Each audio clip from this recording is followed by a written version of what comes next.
Welcome back. For those of you who didn't know, it is Banned Books Week, and I have a bachelor's degree in English literature, so I feel uniquely qualified to talk about this topic. For those of you who don't know, I'm Gabby. This is my YouTube channel where we talk about all things books, book reviews, reactions, all of it. So let's just jump right into it. First, I think it's really important that we start out, what are banned books? Banned books, and I feel like it's a common misconception that people think banned books means that you cannot read these books. You have no access to them whatsoever, and that's not the case. Banned books, what it actually means is that your library doesn't have it in circulation. So if you're wondering why is that, how does that work? Essentially, libraries are paid and funded for by local taxes, state taxes, and federal grants. And so because of that, it allows the people of the community to decide what is appropriate or not appropriate to have within their library. Because at any time, you could pull those taxes, pull that funding, and close down the library. So obviously they want the input of the people around them. So everybody's library is going to have a different catalog of books that they want you to read.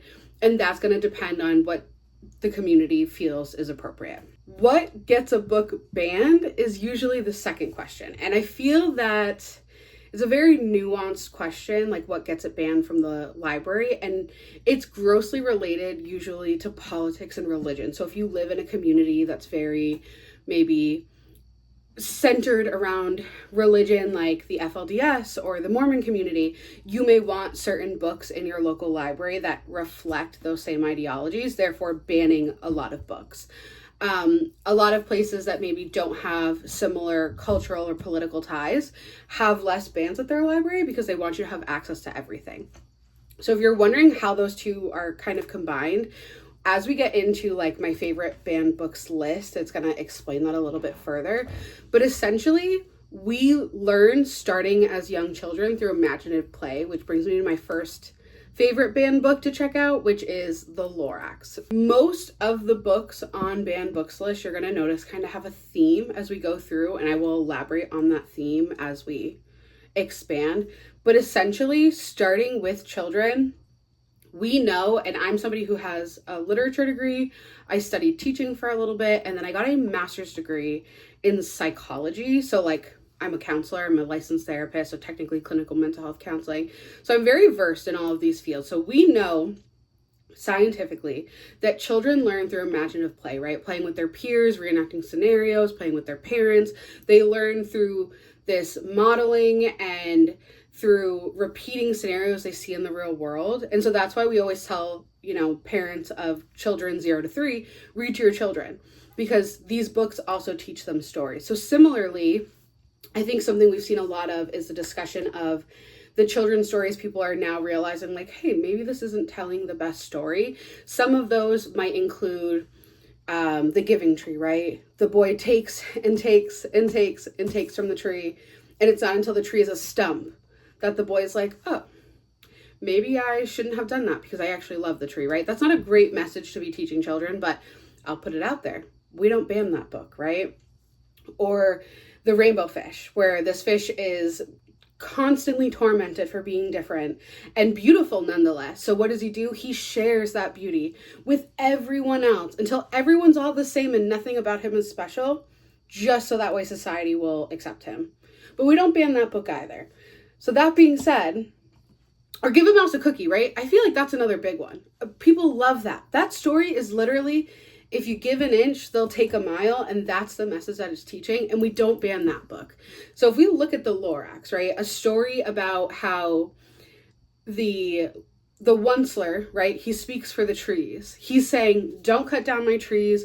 We need the trees. Without them, something bad will happen. And yet the community keeps coming, chopping them down, getting rid of them, and there's smog in the air. Nobody can breathe. And the Lorax is like, hey, I told you this was going to happen. So we can kind of infer that this book is about global warming, right? Back when we knew they were chopping down the rainforest and it was hindering our planet and the globe. And yet this is on the banned books list. So what is that telling you? That maybe what we don't want to teach our kids is to think critically about how global warming works, what that contributes to, right? It's very interesting as we go through the list, the things that we're saying, hey, we don't want to teach our children that.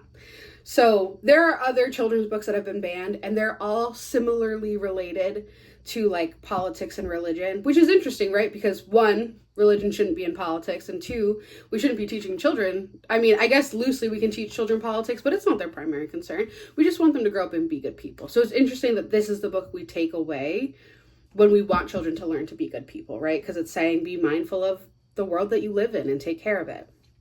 Similarly, we get up into that young adult category. We have Perks of Being a Wallflower. I don't know if you've ever read it. I've most certainly read it. It was life-changing for me by Stephen Chofsky. I don't know if I'm pronouncing that correctly. This book showed me things about myself that I didn't even know were there or needed to know. You've got queer characters, diverse characters, and yet it's banned. So take that for what it is. In that same idea, we've got Looking for Alaska by John Green, which talks about mental health a lot. And The Hunger Games, which is about dystopia. And I'm not going to give you an overview of all of these books because I really think it's important for you to use discernment and go out and access these books and educate yourself.